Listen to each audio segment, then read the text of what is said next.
ప్రజలందరినీ నాకు చాలా ఇష్టం. ప్రజలందరికీ నన్ను చాలా ఇష్టం.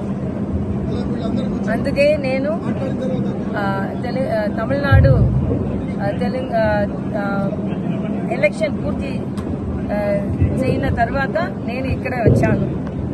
I'm really very happy to be with the people of Telangana and I was working as governor and now I am as a Karyakarta. I am able to move with the people and I am always a people's person and Telangana people are more affectionate to me and I am also love the people of Telangana. They adopted me as their sister and I have done lot of welfare schemes when I was the governor.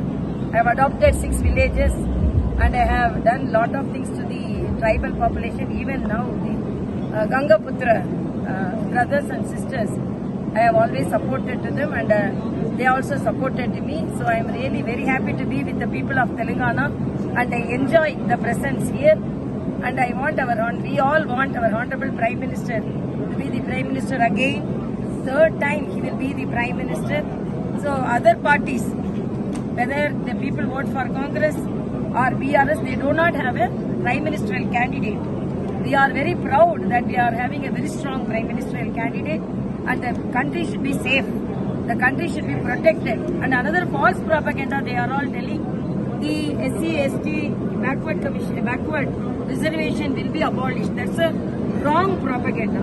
Our Honorable Prime Minister, his mind is very much nearer to the ST/SC and backward sisters and brothers. They have done a lot to the upliftment of those sisters and brothers.